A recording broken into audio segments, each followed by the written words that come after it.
सेवा देख करके। बंधुओं, एक बात बोल दें आपको, आपके घर का वातावरण प्रवेश करते ही बता देता है कि इस घर में सेवा होती है कि नहीं होती। इस घर में ठाकुर जी प्रधान है कि व्यक्ति प्रधान है। कई जगह ऐसी होती है कि घरों में जाकर के लगता है कि व्यक्ति प्रधान है, ठाकुर जी तो किराए पर रह रहे हैं यहां पे।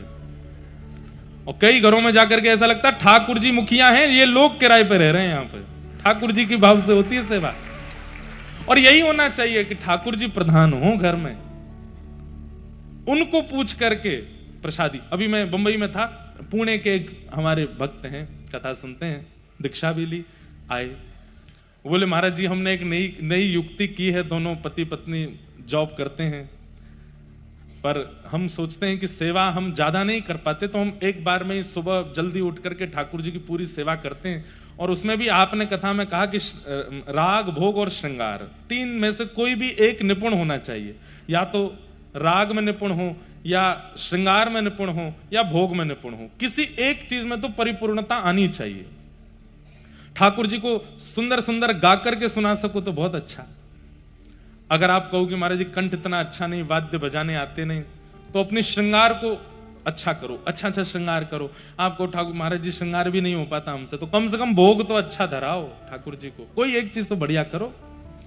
तो उन्होंने कहा महाराज जी हमने भोग की सेवा अच्छी कर ली है घर में। मैंने कहा कैसे करते हो? तो बोले हम 30 दिन की 30 सामग्रियां लिखते हैं पर्चियों में, और 30 पर्चियों को मोड़ करके एक कटोरा में धरते हैं ठाकुर जी के पास, और उसमें सुबह का बाल भोग, एक ही पर्ची में बाल भोग, राजभोग और शयन भोग, 3 भोग लिखते हैं अलग अलग, 30 दिन के अलग, एक भी रिपीट नहीं होगा। और ठाकुर जी के आगे वो धर देते हैं। रोज सुबह श्रृंगार आदि करने के बाद में फिर उसमें से एक पर्ची उठाते हैं, उसमें जो लिख करके आता है वही ठाकुर जी की प्रसादी बना के उनको पवाते हैं। स्वेच्छा से नहीं, ठाकुर जी की इच्छा से, उनकी जो इच्छा है वो पवाएंगे। ऐसे ठाट होने चाहिए ठाकुर जी के। वस्त्रों में भी वैसे तो नियम से चलता है, आज सोमवार है, कल मंगलवार है, सबके रंग अलग अलग होते हैं, इस दिन ठाकुर जी को ये पहनते हैं, ये पहनते हैं, पर उसमें भी ठाकुर जी की इच्छा, घर की हर एक गतिविधि भगवत इच्छा से हो। अब उसमें अगर ठाकुर जी कूदने को कह रहे हैं तो कूद ही जाना। ये हम अपनी आप बीती बता रहे हैं। हमारे जब से गिरधर लाल जी की सेवा विराजमान हुई है, लोग माने नहीं माने इस बात को, 2020 में लाल जी की सेवा प्रारंभ हुई। अभी 19 में पधारे थे, 20 में प्रथम उत्सव हुआ था, और अब ठाकुर जी का ब्याहुला है। 2019 से लेकर के 2026 का प्रारंभ चल रहा है। हमारी कथाओं से लेकर के निज जीवन के विवाह तक की स्थिति पर भी सब ठाकुर जी की आज्ञा से हुआ, उन्हीं से ही आज्ञा ली है।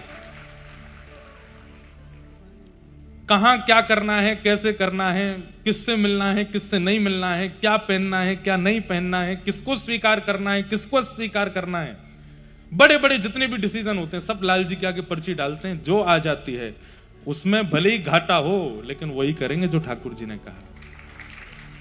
और फिर उसमें अविश्वास नहीं। कई बार ऐसा हुआ है, ठाकुर जी से हमने पूछा, कुछ बताने की बात नहीं, कि एक पर्ची में तो बहुत फायदे की चीज थी और एक पर्ची में थोड़ा घाटा था। ठाकुर जी के आगे डाला, निर्णय है, हर बात नहीं, विशेष बातें ठाकुर जी के आगे क्या क्या होना चाहिए। तो नियम रखते हैं, जो ठाकुर जी के ज्यादा समीप जाती है उसको उठाते हैं। वो उठा करके ठाकुर जी, हे गिरधरलाल, जैसे देखा घाटे वाली चीज आई तो फिर वही करते हैं जिसमें घाटा हो, भले ही थोड़ी परेशानी झेलनी पड़े, लेकिन नहीं, लाल जी की इच्छा है। और फिर उसमें अविश्वास नहीं है। ये ऐसा जीवन होना चाहिए एक भक्त का, हर इच्छा ठाकुर जी के अनुसार, जैसे नरसिंह मेहता है। फिर कुंभनदास जी इस पद के अंतिम भाव में कहते हैं, अगर ऐसे जीवन जीने लगोगे तो क्या होगा? कुंभनदास लाल गिरधर के, कुंभनदास लाल गिरधर के। कुंभनदास जी, उनके घर में शीशा नहीं था, तो रोज पुष्टि मार्गीय तिलक लगाते थे। हमारे पुष्टि मार्गीय वैष्णव ऐसे तिलक लगाते हैं, तो पुष्टि मार्गीय तिलक थोड़ा और कठिन है, तो उसके लिए कम से कम दर्पण तो चाहिए लगाने के लिए। उनके घर में दर्पण नहीं था, तो ठाकुर जी आते थे और गोदी में बैठ करके, और छोटे से लाला थोड़ी पकड़ करके कुंभनदास जी से कहते, हाँ कुंभना, मैं देख रहा हूं, तू लगा, स्वरूप लगा। तो कुमनदास जी करते, हाँ हाँ यहीं तो खींच ले ऊपर, हाँ ये लग गो, बहुत सुंदर, अब नीचे तो नहीं घुमाए दे, अब यहाँ ते लगा, वाह कितना सुंदर लग रहा हो मेरे कुंभना। ठाकुर जी बलैया लेते, ठाकुर जी आरसी बनते। एक बार ठाकुर जी ने विचार किया, इतना निष्किंचन है, इतना अकिंचन है कुंभनदास, एक जगह को राजा आ रहा है, बहुत सारी संपत्ति दान करवे, वाक्य मन में जाए कि कह दूंगा यही दान कर जाएगा। ठाकुर जी ने उस राजा को स्वप्न दिया, गोवर्धन में कुंभनदास हैं, उनको जाके संपत्ति दे दो। सुबह सुबह का समय, राजा को स्वप्न आ चुका था ठाकुर जी का। कुंभनदास जी तिलक स्वरूप कर रहे थे, ठाकुर जी गोद में बैठे कुछ बात कर रहे थे, कुंभनदास जी थे। कुंभनदास जी के थोड़ी पकड़ के ठाकुर जी बोले, ए कुंभना मेरी बात तो सुन। कुंभनदास जी बोले, हाँ लाला, हाँ जय जय, बोलो, कहा कह रहे। इतने में ही वो राजा आ गया और उसने भीतर जैसे प्रवेश किया, ठाकुर जी अंतर ध्यान हो गए। सोचिए, अकिंचन निष्किंचन कुंभनदास जी के यहां पर करोड़ों की संपत्ति उस समय दान करने राजा आया है, और कुंभनदास जी लाला कहां चले गए, ऊपर देखें, नीचे ढूंढे, इधर ढूंढे, उधर ढूंढे, बाहर ढूंढने जावे, राजा बैठा है उसको देख नहीं रहे। राजा से कह रहे, तेने देखो? बोले कौन को? छोटो सो मेरो जय जय, कहां चलोगो पतो नहीं। कछु तो कह रहे थोड़ी पकड़ के, मुझे बोलते बोलते चले गए। बहुत देर होने के बाद फिर राजा बोला, मैं वहां का राजा हूं, संपत्ति लेके आपको दान करने आया हूं। कुंभनदास जी बोले, यही मारे चले गए। तो एक भैया हाथ जोड़ के प्रार्थना करूं, बोले कहा सब लेके वापस चलो जा। अरे कुछ तो ले लीजिए, बोले कछु देनो चाहे, बोले हाँ पक्का देखो, बोले हाँ दोबारा अपनो मोहम्मद दिखाइयो मुझे, चलो जा, यही दे जा, तू जब ते आयो मेरो जय जय मुंह को छोड़ के चलो। राजा बोला, ठाकुर जी ने स्वप्नादेश किया। बोले चाहे ठाकुर जी ने स्वप्नादेश किया, तू चलो जा। राजा लौट के चला गया। थोड़ी देर बाद ठाकुर जी फिर प्रकट हो गए। कुंभना, आहा, कुंभनदास जी के नेत्र सजल हो गए, दौड़ के, कहां चले गए आप? अरे कुंभना, मैंने तो वो राजा भेजो, मैंने ही तो वाकु स्वप्न दियो कि सबरी संपत्ति कुंभनदास को दिया, तेरो ऐसो अकिंचन निष्किंचन तू झोपड़ी में रहवे, काय को ना ले तेने? कुंभनदास जी बोले, जिस संपत्ति के द्वार पर आते ही आप चले गए, उसको घर में ले लेता तो क्या होता? और नाथ एक बात और, बोले क्या? अगर मैंने स्वीकार किया होता तो मैंने स्वीकार नहीं किया, क्यों नहीं किया, ये पूछने के लिए आप दोबारा मेरे पास नहीं आते। आपको लगता कि अब तो सब मिल गए कुंभनदास को, अब प्रेम से जीवेगा, आप तो मंदिर में चले जाते। नाथ, हमारे लिए सर्वधन सर्व संपत्ति आप हो। कल हम लोग श्रीमद् भागवत जी की मंगलाचरण का श्रवण कर रहे थे। तत्पश्चात भागवत जी की रचना प्रेम के कारण हुई। प्रेमः पुरर्थो महान। श्रीमद् भागवत जी की रचना का कारण केवल प्रेम है। क्यों? वेदव्यास जी महाराज अनेक ग्रंथ लिख चुके थे, पर अनेक ग्रंथों में धर्म, अर्थ, काम और मोक्ष, ये चतुर्विध पुरुषार्थ ही था। तब नारद जी महाराज ने आके कहा, जिसको धर्म नहीं चाहिए, जिसको अर्थ नहीं चाहिए, जिसको काम नहीं चाहिए, जिसको मोक्ष भी नहीं चाहिए, बहुत ध्यान से सुनिएगा, सबसे पहला आता है धर्म। धर्म में कई नियम बताए गए, पर उन नियमों का पालन करना पूरे विश्व के लिए आवश्यक है। ब्रजवासी नहीं करते। देखना हो तो कभी ग्रहण पर जाना। हमारे वृंदावन में ग्रहण काल के समय खाना वर्जित है, सोना वर्जित है, पीना वर्जित है, आदि आदि सब काम वर्जित है सबके लिए। लेकिन आप जब वृंदावन में जाएंगे और हरिदासियों से मिलेंगे तो क्या देखेंगे? ग्रहण काल पर 56 भोग चल रहे हैं, उनके प्रसादी चल रही है धुआंधार। और महाराज हमारे वृंदावन में तटीय स्थान है, वहां तो भंडारा होता है।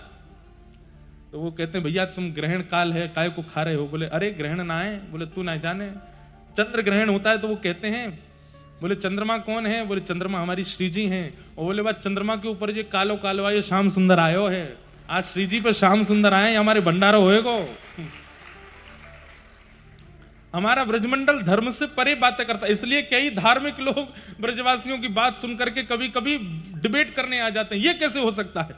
पर भाई वो ब्रजमंडल है, वहां दीन बंधु दीनानाथ जगत नियंता जगदाधार परमात्मा वैकुंठ वासी भगवान को भी जब घोड़ा बना करके मधुमंगल चल सकते हैं, छछिया भरी छाछ पे नाच नचायो, जहां पर बड़े बड़े देवता भी स्तुति कर करके हैरान हो जाते हैं, ठाकुर जी आंख खोल के नहीं देखते उनकी ओर।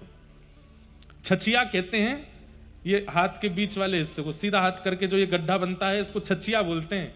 और इतने गड्ढे में जितनी छाछ आ जाती है, कितनी छाछ आती है? 10-5 बूंद आ जाती होगी। इतनी सी छाछ पर ब्रज की गोपियां ठाकुर जी को नचा देती हैं। लाला पिएगो? बोले हाँ पीऊंगा। पहले नाच के दिखा। छचिया बरी छाछ पे नाच नचाए। तो धर्म से परे चलते हैं प्रेमी। अच्छा, ब्रजवासी बार बार कहूंगा तो कई लोग हो सकता है मुझे ही कटघरे में खड़ा कर दें। मैं प्रेमियों की बात कर रहा हूं। जो प्रेमी होता है वो कई बार धर्म से विलग। और प्रेमी भैया ये छोरा छापरी वाले मत समझियो, आजकल वाले मत समझियो, वो प्रेमी नहीं है। प्रेमी तो ठाकुर जी से जो करते हैं वही है, बस उन्हीं को प्रेमी कहते हैं। बाकी संसार में स्त्री पुरुष आदि आदि जो आपस में एक दूसरे से उनका संबंध है उसको प्रेम नहीं कहते, वो प्यार हो सकता है। भक्त का भक्त से प्रेम हो सकता है, भक्त का भगवान से प्रेम हो सकता है, तीसरा कोई और प्रेम का संबंध नहीं होता। बाकी सब स्वार्थ लाग करहीं सब प्रीति। तो जो प्रेमी हैं वो धर्म से कई बार विलग चले जाते हैं और धर्म के विलग स्थिति में भी उनका प्रेम स्वीकार्य होता है। एक कथा आती है, एक बार संतों की जमात जा रही थी दर्शन करने के लिए ठाकुर जी का। तो रात्रि में एक घर के बाहर बढ़िया आंगन था, वहीं रुक गए। वो आंगन और वो घर किसी वैश्या का था। वैश्या ने संतों को जब देखा तो उसके मन में भाव आया कि मैं हूं तो नगर वैश्या, लेकिन आज संत मेरे द्वार पर आए तो क्यों ना मैं सेवा करूं। संतों के चरणों में जाकर के उस वैश्या ने प्रणाम किया, बोली महाराज मैं योग्य नहीं, मैं लायक नहीं, मैं ऐसी मैं वैसी, आप मेरे द्वार पर कैसे चले आए? मेरे कौन से प्रारब्ध कर्म का फल मुझे देने के लिए आप आए हो? अरे देवी, अब प्रारब्ध कर्म तुम्हारा क्या ये तो हम नहीं जानते, ठाकुर जी की इच्छा थी तो हम रुक गए यहां पर। तुम कौन हो? मैं नहीं बताऊंगी, क्योंकि मैंने सत्य बताया तो आप चले जाओगे। संत बोले नहीं जाएंगे, बताओ ना कौन हो तुम? उसने कहा मैं इस नगर की वैश्या हूं। मुख्य साधु जो थे वो तो बैठे रहे, बाकी सब खड़े हो गए अपना झोला लेकर के। चलो चलो चलो, पुण्यम पापम अपवित्र पवित्रो वा स्रवावस्थांग तो पिवा। सब लोग अपने ऊपर जल छिड़कने लगे, लेकिन गुरुजी जब तक नहीं उठेंगे हम कैसे जा सकते? शिष्यों ने कहा गुरुजी चलें? नहीं, अब तो यहीं बैठेंगे। महाराज इसका अन्न जल, इसका आंगन, इसको देखना भी हमारे लिए हमारे पुण्यों को नष्ट करेगा, भजन नष्ट कर देगा। महाराज आप क्यों बैठ रहे हैं? बोले यदि पुण्य नष्ट होने ही हैं तो हो जाएं। ठाकुर जी ने यहां बैठाया है तो इस पर कृपा करने के लिए बैठाया है।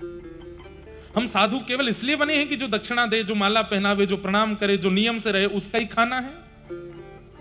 जो व्यवचार में है, जो कहीं ना कहीं भटक गया है, उसको सुधारना हमारा कर्तव्य नहीं है। वो कितनी दीनता से, कितने भाव से प्रणाम कर रही है और तुमको उसकी क्रिया दिखाई दे रही है, तुमको उसका भाव नहीं दिख रहा।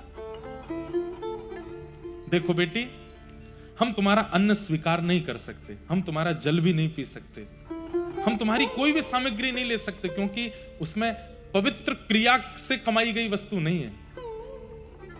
लेकिन भूखे भी कैसे रहें? अब तुम्हारे द्वार पर आए हैं तो। उसने कहा मुझे बताइए ना, क्या करके मैं कौन सा प्रायश्चित करूं जिससे कि आप मेरे घर का कुछ स्वीकार करें? तो उन संत ने कितनी अच्छी युक्ति बताई। बोले एक हो सकता है। बोले क्या?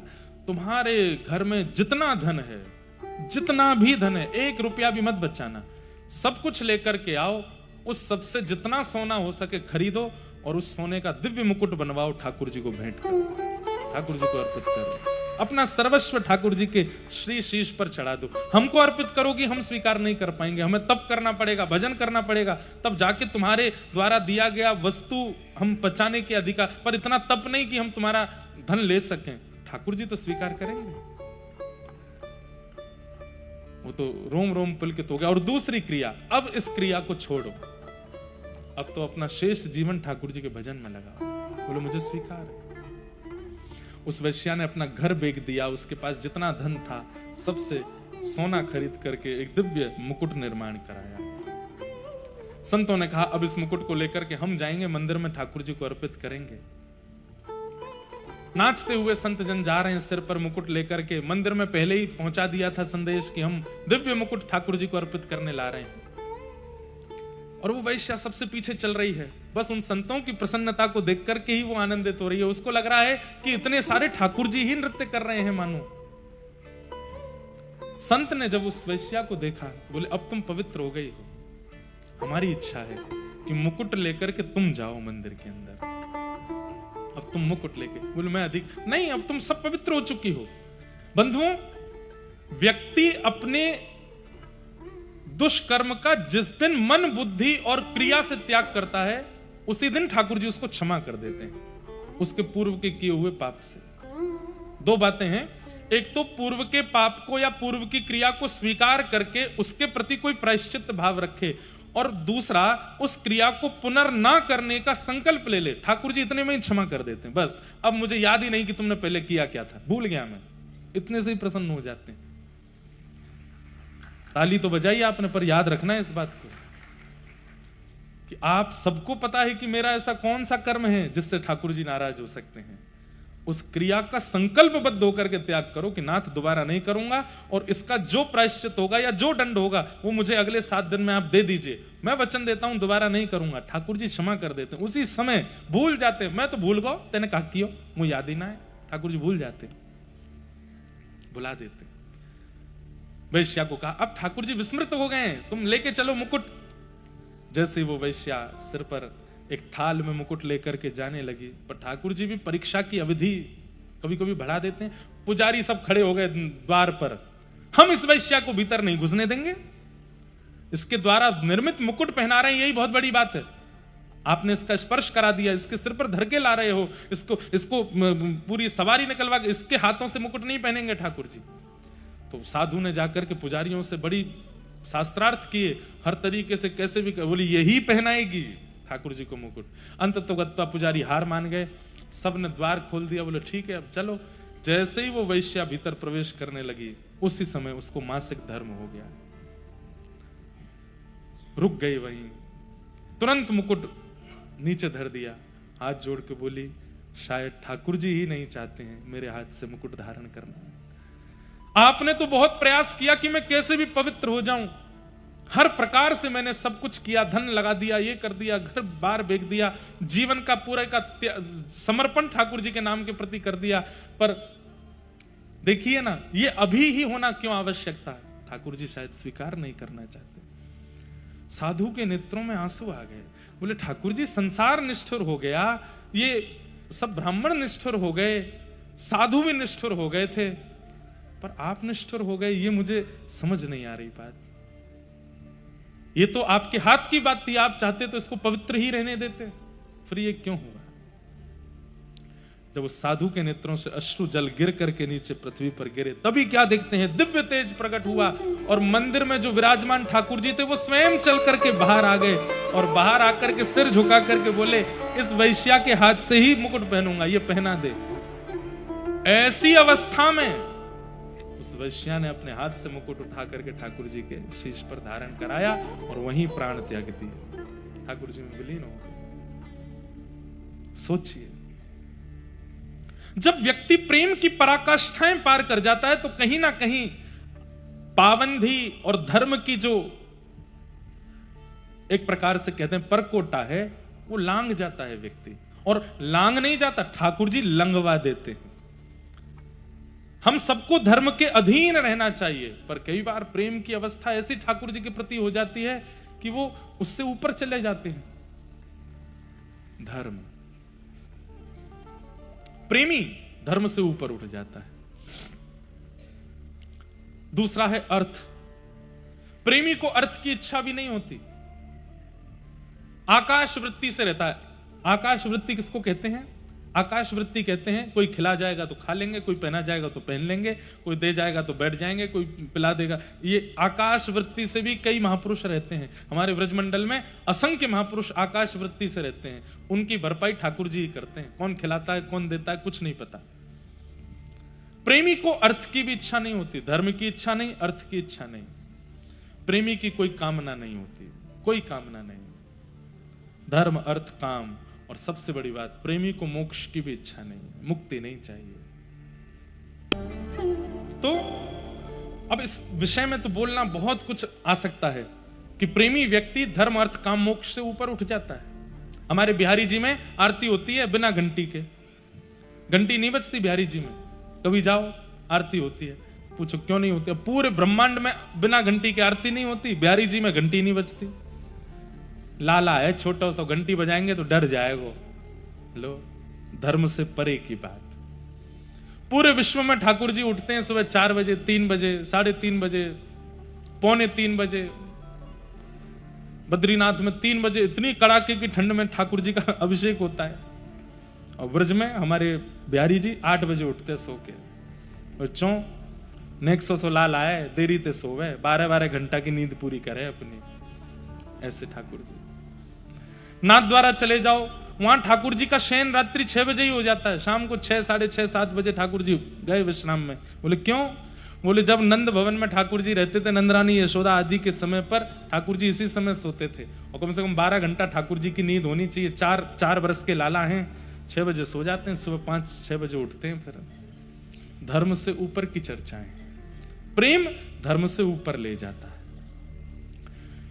नारद जी महाराज वेदव्यास जी से कह रहे हैं, नयद वचस चित्र पदम हरेर यशो जगत पवित्रम प्रगणित करहिचित तद्वायुषम तीर्थ मुशंति मानसा नयत्र हंसा निर्मुक्त शिक्षया। हे वेदव्यास जी, आपने इतने वेद पुराण आदि ये सब जो लिखे हैं, इन सब से ज्ञानियों का उद्धार हो जाएगा, वैरागियों। बोले मैं कर लूंगी, मुझे कोई दिक्कत नहीं। इतना सब कुछ उनके साथ में अनुचित परिवार में हो गया, उसके बाद भी ठाकुर जी की सेवा नहीं छोड़ी। एक दिन बड़ी बूढ़ी माता जी फिसल गई तो पैर टूट गया उनका भी। तो घर आसपास के लोग उनको उठा करके ले गए अस्पताल। डॉक्टर ने पूरा चेक वेक किया। बोले माता जी हड्डी टूट गई है आपकी, प्लास्टर लगाना पड़ेगा। बोले नहीं नहीं, जाने तोड़ा वही जोड़ेगा। बोले किसने तोड़ा है? बोले मुझको वापस लेके चलो, बताती हूँ।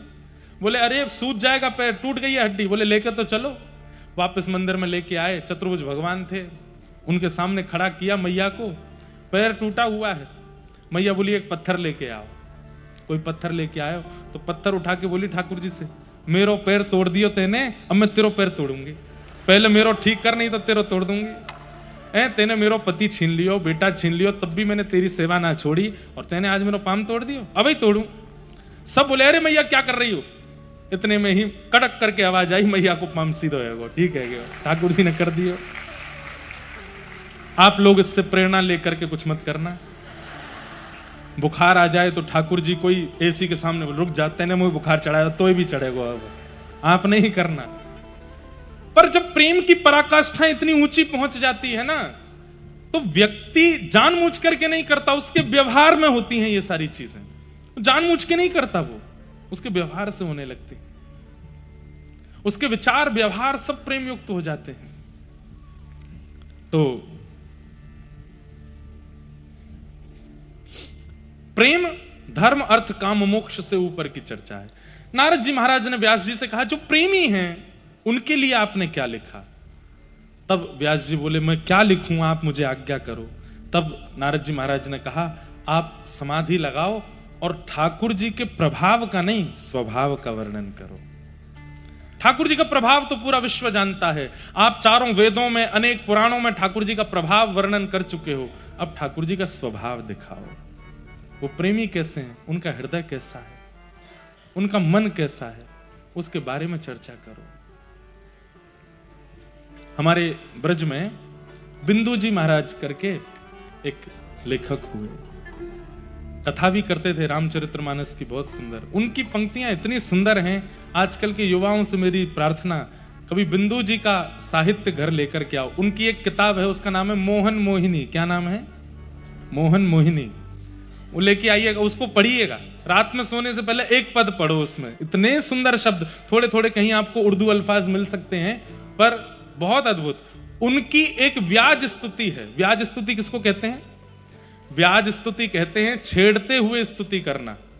किसी को छेड़ते हुए स्तुति करना, किसी को थोड़ा चिढ़ाते हुए स्तुति करना, उसको व्याज स्तुति कहते हैं। अभी मुझे बहुत प्रिय लगती है। ठाकुर जी से शिकायत कर रहे हैं, क्या? हे नाथ, अब आप बदल गए हो। आप पहले बहुत अच्छे थे, सतयुग त्रेता द्वापर में अच्छे थे, कलयुग में भी नरसिंह मेहता मीराबाई के समय तक अच्छे थे, हमारे समय पर आप बदल गए। प्रेमी को कभी कभी छेड़ना भी चाहिए। तो ये पद जो है, इससे कभी कभी छेड़ते हैं हम ठाकुर जी को कि आप बदल गए हो नाथ।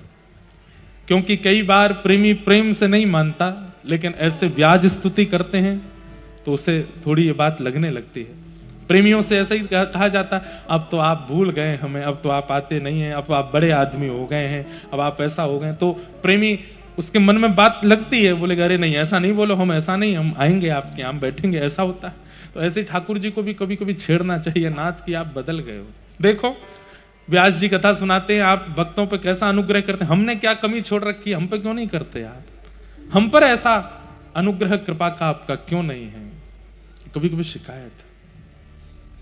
तो प्रेम पुरर्थो महान, प्रेम के प्रेमियों के लिए भागवत जी का निर्माण किया वेद व्यास जी ने। समाधि नानुस्मर तद्वचेष्टितम, समाधि लगा करके वेद व्यास जी महाराज ने श्रीमद् भागवत की रचना की। तत्पश्चात भागवत संहिता को अपने पुत्र श्री सुखदेव जी को प्रदान किया और सुखदेव जी ने यही कथा परीक्षित को सुनाई। प्रश्न पूछा गया, महाराज ये परीक्षित कौन है, जरा इसके बारे में हमें बताइए। बोले परीक्षित पांडवों का वंशधर है। तब पूछा कि हमने सुना है कि परीक्षित को 7 दिन में मरने का श्राप लगा था, किस कारण से लगा, कृपा कर हमें वो विस्तार से बताओ। तो महाभारत का थोड़ा प्रसंग यहां सुनाया गया। महाभारत युद्ध जब पांडव जीत गए तब कौरवों के पक्ष से गुरुपुत्र अश्वत्थामा अर्धरात्रि में मारने के लिए गया पांडवों को, लेकिन सोते हुए द्रौपदी के 5 पुत्र मार दिए, पांडवों को नहीं मार पाया। बंधुओं एक बात सुनिएगा हमारी, कई बार हम लोगों के चित्त में भी छल आ जाता है। छल किसे कहते हैं?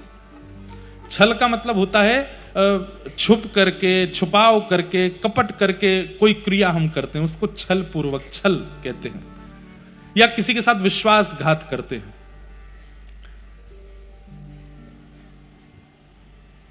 कल मैंने कहा था कि ईर्ष्या ठाकुर जी को प्रिय नहीं है, और ईर्ष्या जब चित्त में आती है तो सबसे पहले वो चित्त में जन्म देती है छल को। ईर्ष्या के बाद छल का आगमन होता है।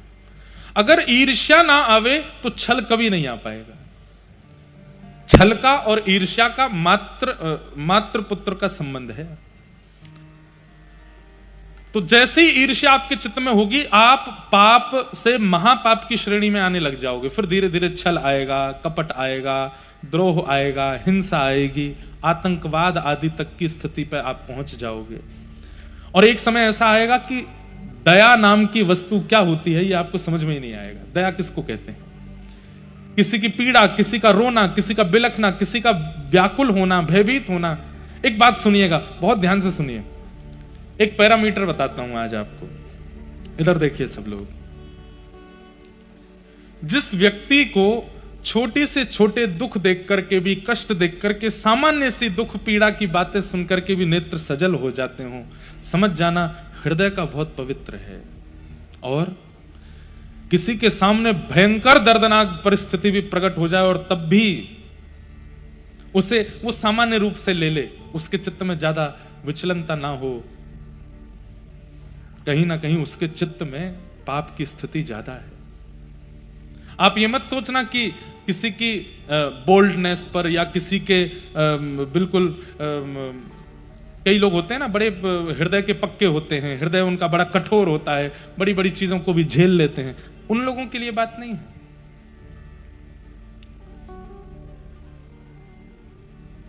अब मैं कैसे बताऊं, एक बार एक व्यक्ति को आना था मिलने के लिए, नहीं आ पाए, अगले दिन आए तो हमने कहा कल हम आपकी प्रतीक्षा करते रहे, आप नहीं आए। तो महाराज जी वो क्या है, हमारे कॉलोनी में एक मर्डर हो गया था। मैंने कहा इतना हंस के बता रहे हो आप? कोई हंस के बताने वाली बात है? और कई लोग ऐसे होते हैं कि सामान्य सी बात पर भी उनके नेत्र सजल हो, बहुत सामान्य सी बात किसी ने कह दी, सीधी बात कहूं तो प्रेमियों के नेत्र सदा भीगे से ही रहते हैं। उनके नेत्रों में जैसे भीगापन सा रहता है। किसी की स्थिति देख करके, किसी का सामान्य स्वरूप देख करके, भाव देख करके उनके नेत्र रोक नहीं पाते। ऐसे लोग प्रयास करें और भक्ति मार्ग चुन लें तो ठाकुर जी जल्दी मिल जाएंगे। क्यों? क्योंकि उनकी स्थिति प्रेम की ज्यादा है। कठोर हृदय वाले जो होते हैं, बड़ी से बड़ी घटना घट जाती है उसमें भी हंसते रहते हैं, खिलखिलाते रहते हैं, कोई उनको ज्यादा फर्क पड़ता नहीं, उनको भी बहुत समय लगेगा भगवत दर्शन करने में। ये पैरामीटर है दया का। जितनी ज्यादा दया, करुणा चित्त में है, ठाकुर जी उतनी जल्दी मिल सकते हैं जितनी दया करुणा का अभाव चित्त में है। किसी पर दया होती ही नहीं है, आती नहीं। कई लोग दया भी कैसे करते हैं पता है? कृपा के रूप में। कैसे? कृपा के, समझ रहे मेरी बात? वो दूसरे पर दया करते हैं तो कहते हैं चलो यार रख लो, कोई बात नहीं, कृपा जैसी कर रहे हो। प्रेमी दया करता है, वो कृपा नहीं करता। कृपा ठाकुर जी करते हैं। हमें दया करनी चाहिए।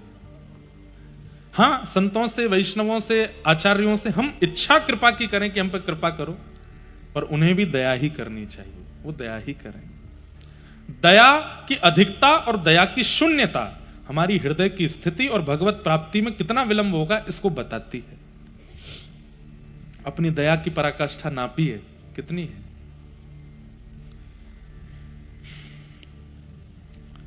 तो हारने के बाद भी कौरवों को चैन नहीं पड़ा। गुरुपुत्र अश्वत्थामा गए और रात्रि में सोते हुए 5 पांडवों की जगह द्रौपदी के 5 पुत्र मार दिए। पता चला कि ये तो द्रौपदी के 5 पुत्र हैं, तो बड़ी ग्लानि हुई, लेकिन भगवान पांडवों को बचा ले गए। प्रातःकाल का समय हुआ, द्रौपदी को पता चला कि मेरे पुत्र मार दिए, निर्दोष पुत्र मार दिए। बहुत रोई। अर्जुन ने प्रतिज्ञा ली कि मैं तेरे बालकों के हत्यारे को जीवित नहीं छोड़ूंगा। जैसे तैसे अश्वत्थामा को पकड़ लिया, पकड़ करके सन्मुख प्रकट किया और कहा यही है तेरे बालकों का हत्यारा। द्रौपदी देख ले, और तू चाहे तो तू बता, वही दंड इसको दूंगा। तेरे निर्दोष बालकों को इसने मारा है। निरीक्ष कृष्णापकृतं गुरुसुतं वाम स्वभावा कृपया ननाम च। उवाच चासहन्तस्य वन्धनानयनं सतिं मुच्यतामीश ब्राह्मणो नितराम गुरु। बहुत ध्यान से सुनिएगा इस विषय को। एक मां को अपना पुत्र बहुत प्रिय होता है, संतान बहुत प्रिय होती है। पिता भी अगर संतान को मारते हैं उसके गलती पर, तो थोड़ी देर बाद मां को गुस्सा आ जाता है। वो कहती है अब मत कहिए कुछ भी, ठीक है गलती हो गई, अपराध हो गया, अब मत कहिए। वो स्वयं कितना भी दंड अपने पुत्र संतान को दे, दूसरे को मारते हुए नहीं देख सकते। यहां तो प्राण हरण कर लिए निर्दोष बालकों के, और जिसने प्राण हरण किए वो सामने बैठा है द्रौपदी के। और द्रौपदी क्या कर रही है? द्रौपदी जैसे ही जाती है और जैसे ही देखती है कि अरे ये तो हमारे गुरुदेव का पुत्र अश्वत्थामा है। अर्जुन बोला इसी ने मारा है 5 को। द्रौपदी तुरंत गई, हाथ पैर बंधे थे, तुरंत रस्सी खोल दी, हाथ की पैर खोल दिए, तुरंत अपने पल्लू से उसके जो चोट लगी थी उनको साफ करने लगी। गुरुपुत्र आपको हम प्रणाम करते हैं, आप ऐसे। सब देख करके चकित रह गए, ये बालकों के हत्यारे को पूज रही है।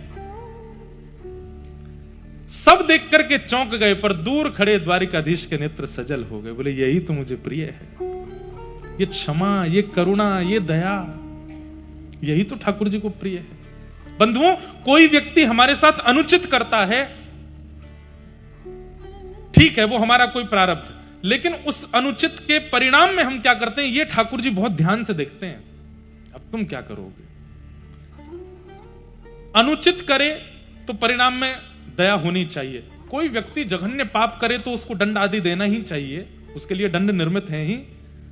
पर लेकिन व्यक्ति अपने साथ किए गए, अपने ईमान पर किए गए या अपने जीवन में किए गए कोई अनुचित कृत्य करने वाले को देख करके उसको क्षमा कर देता है ना, ठाकुर जी उसको हृदय से लगा लेते हैं। ठाकुर जी कहते हैं कितनी दया है, कितनी करुणा है इसके हृदय में। द्रौपदी कह रही, आगे खड़ी हो गई अश्वत्थामा के, कोई इसको हाथ नहीं लगाएगा, ये हमारे गुरु का बेटा है। और इसको ना मारने का एक कारण नहीं है, अनेक कारण बता सकती हूं मैं। ये गुरु पुत्र है इसलिए इसको नहीं मारना चाहिए, गुरु का ऋण है हमारे ऊपर। अरे आप सब योद्धा हैं, आप सब हाथ में धनुष बाण लेकर के खड़े हैं, गुरुदेव की कृपा है। उन गुरु का ऋण तो हम चुका नहीं पाए, कम से कम उनके पुत्र को तो नहीं मारे। दूसरा, हम क्षत्रिय हैं और ये ब्राह्मण है, इसको मारने का हमारा अधिकार नहीं है। तीसरा, ये भी एक मां का बेटा है और मैंने अपने पुत्र खोए हैं, मुझे पता है कि पुत्र के जाने का कितना वियोग होता है, मैं नहीं चाहती कि वो वियोग किसी और को हो, इसलिए इसको मत मारो। और अंतिम बात, अगर इसको मारने से मेरे पुत्र जीवित हो जाएं तो इसे मारो, लेकिन वो जीवित नहीं होंगे तो फिर क्यों ये पाप कर रहे हो, इसे मत मारो। ये 5 बातें जब द्रौपदी ने कही, द्वारिकाधीश अपने स्थान से आए और आज द्रौपदी का नामकरण कर दिया। क्या? कृष्णा, मैं कृष्ण हूं, ये कृष्णा है। निरीक्ष कृष्णापकृतम गुरु स्तुतम। भगवान ने अपने नाम के आगे अकार, एक आ की मात्रा लगा दी, क्योंकि अकार और इकार शब्द के अंत में होने से कई बार शब्द स्त्रीलिंग हो जाता है। अधिकतर माताएं बहनों के नाम के अंत में इकार या अकार होगा ही। कृष्ण भगवान का नाम है, कृष्णा द्रौपदी का नाम है। भगवान ने द्रौपदी को हृदय से लगाया। वाह मेरी बहन द्रौपदी, मैं दया का स्वामी हूं, मैं दया का देवता हूं, आज दया की देवी मुझे मिली है। भगवान ने द्रौपदी को करुण भाव से हृदय से लगाया।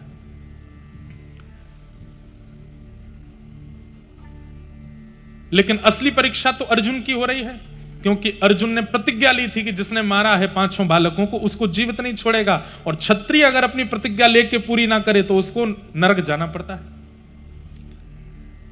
भगवान ने द्रौपदी को गले लगाया और गले लगा के लौटते लौटते सीधे कान में बोल गए अर्जुन को, ए अर्जुन अपनी प्रतिज्ञा मत भूल, तुझे करना है जो वो कर ले। अर्जुन बोला ये तो बड़ी विडंबना है, बालकों के मां मना कर रही है, बालकों के हत्यारे को दंड देने में प्रथम अधिकार तो मां का है, वो कहेगी तो ही तो करूंगा। ठाकुर जी की ओर देखा, ठाकुर जी बोले प्रतिज्ञा देख। अर्जुन ने कहा कि द्रौपदी मना कर रही है, बड़े भैया युधिष्ठिर जी से पूछता हूं, ये हां बोल देंगे तो मार दूंगा, ये तो राजा हैं। युधिष्ठिर जी के पास गया, अब आप राजा हैं, आप आज्ञा कीजिए, मुझे क्या करना चाहिए। नहीं नहीं, मुझे द्रौपदी की बात में सार लग रहा है, मत मारो इनको। ठाकुर जी की ओर देखा, ठाकुर जी बोले प्रतिज्ञा। क्योंकि जब अर्जुन प्रतिज्ञा ले रहा था उस समय ठाकुर जी रोक रहे थे। प्रतिज्ञा क्रोध में ली जाती है, व्यक्ति प्रतिज्ञा अधिकतर क्रोध में लेता है, निष्ठुर प्रतिज्ञा। और जिस समय अर्जुन प्रतिज्ञा ले रहा था 5 बालकों को मरा हुआ देख के, मैं प्रतिज्ञा लेता हूं कि इन बालकों के हत्यारे को, उसी समय ठाकुर जी ने हाथ पकड़ा, क्रोध में निर्णय मत लो अर्जुन।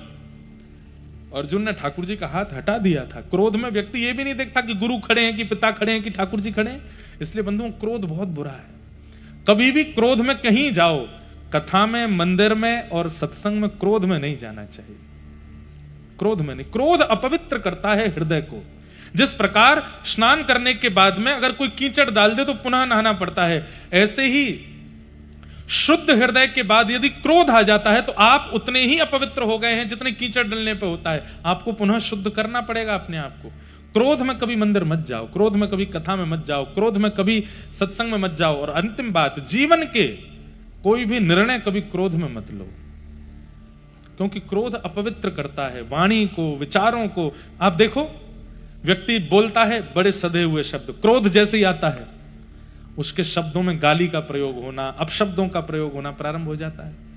व्यक्ति विचार बहुत शुद्ध रखता है, लेकिन जैसे ही क्रोध होता है विचारों दूषित हो जाते हैं, सब चीज अपवित्र हो जाती है क्रोध के आते ही। और जिन लोगों को बहुत क्रोध आता है, सोच लीजिए आपका नहाना धोना किसी काम का नहीं है, अपवित्र ही रहते हो, आप क्रोध ही करते रहते हो। कुछ क्रोध अच्छे हैं, जैसे मां का पुत्र के प्रति, पिता का संतान के प्रति, उसको सुधारने के लिए, संवारने के लिए, घर के बड़े जनों का छोटे जनों के प्रति, गुरुजनों का शिष्यों के प्रति, मालिक का अपने एम्प्लॉइज के प्रति, उनको संभालने के लिए। ज्यादा वो बॉस बन करके करने के लिए क्रोध अच्छा नहीं। किसी व्यक्ति की योग्यता के लिए, किसी व्यक्ति की श्रेष्ठता के लिए किया गया क्रोध अच्छा है, पर इंटेंशनली किया गया क्रोध, चिढ़ करके किया गया क्रोध, किसी को नीचा दिखाने के लिए किया गया क्रोध अच्छा नहीं। राम जी क्रोध में नहीं है, इसलिए पहले हनुमान जी को भेज रहे हैं, फिर अंगद जी को भेज रहे हैं, फिर किसी और को भेज रहे हैं कि इनसे समझ जाए, और तब भी रावण नहीं माना तो फिर युद्ध हुआ। यदि क्रोध में होते तो सीधे जाकर के वध ही कर देते। भगवान क्रोध में होते तो पूतना, अघासुर, बकासुर, धेनुकासुर को नहीं मारते, सीधे कंस का वध कर देते, जड़ ही उखाड़ फेंकते, किसी को नहीं आना होता। सबसे ठाकुर जी ने संकेत भिजवाया कंस को कि अब भी संभल जाओ, नहीं माना तो फिर वध किया। हम लोग उल्टे हैं, हम सीधे उस व्यक्ति को ही क्रोध करके निर्णय लेके उसके साथ कुछ अनुचित करने का प्रयास करते हैं। भगवान ने रोका था अर्जुन को कि क्रोध में निर्णय नहीं, तो अर्जुन ने भगवान का हाथ उठाया, मैं प्रतिज्ञा लेता हूं जिसने 5 बालकों को मारा उसको जीवित नहीं छोड़ूंगा। ठाकुर जी बोले फिर देखता हूं मैं तुझे। और अब ठाकुर जी, अर्जुन कह रहा है, द्रौपदी मना कर रही है, युधिष्ठिर मना कर रहे हैं, तब भीम के पास गया, आप भी तो बड़े भाई हैं, आप आज्ञा करो। भीम बोले तू हट, मैं मारता हूं इसको। भगवान की ओर देखा, बोले प्रतिज्ञा तूने ली है, भीम ने नहीं। सबकी मतलब 50-50 हो गया, लेकिन ठाकुर जी तो यही कहते रहे प्रतिज्ञा प्रतिज्ञा। अंत तो गत्वा यहां लिखा है, आलोक्य वदनम सख्य हृदमा हसन्निव। वाह, तब बड़े क्या कहते हैं उसको, दीनता के साथ अर्जुन ने हाथ जोड़ करके कृष्ण की ओर देखा, नाथ मुझे बताओ मैं क्या करूं। आलोक्य वदनम सख्य, ठाकुर जी की ओर देखा तो ठाकुर जी ने क्या किया, बोले हसन्निव। ठाकुर जी हंस गए, मुस्कुरा गए और कहा कि नाथ अब गलती हो गई, आगे से क्रोध में निर्णय नहीं लूंगा, पर अब निर्णय ले लिया है, प्रतिज्ञा भी हो गई है और इसको मारना भी नहीं है, ये ब्राह्मण है, ये गुरुपुत्र है, अब मुझे डर लग रहा है, मैं क्या करूं।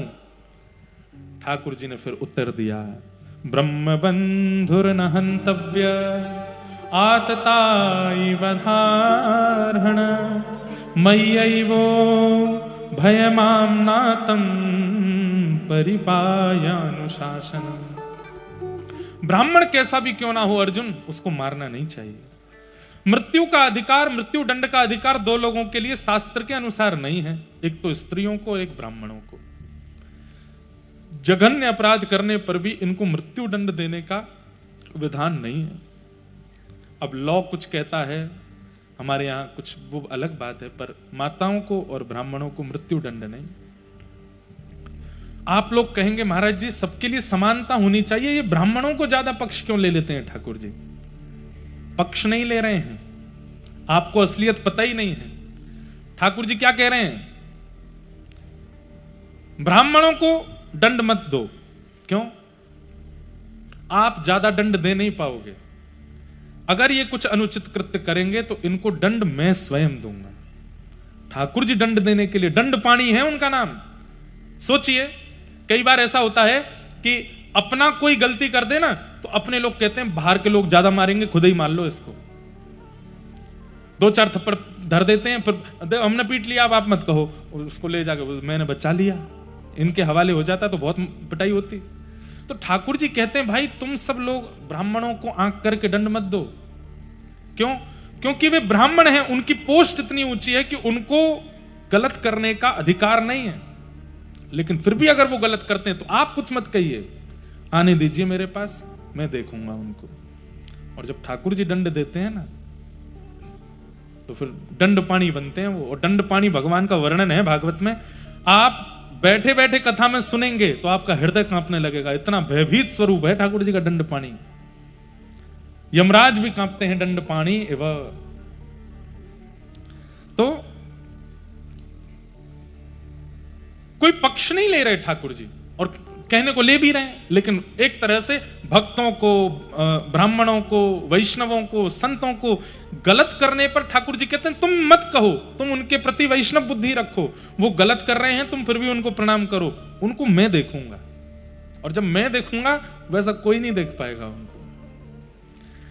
इसलिए दोनों पक्ष समझ जाइए। ना तो वैष्णव ज्यादा खुश हो कि भाई हमारा पक्ष लिया जा रहा है कि हमको दंड नहीं मिलना चाहिए, आप कुछ गलत भी कर देंगे और वैष्णव की आड़ में बचे रहेंगे, ऐसा नहीं। ठाकुर जी दंड देंगे आपको, और ठाकुर जी जब दंड देते हैं तो फिर बहुत बुरा होता है। इसलिए ठाकुर जी कह रहे हैं ब्रह्म बंधुर न हंतव्य, ब्राह्मण कैसा भी क्यों ना हो उसको मारना नहीं चाहिए, लेकिन बालकों का हत्यारा कोई भी क्यों ना हो उसको छोड़ना नहीं चाहिए।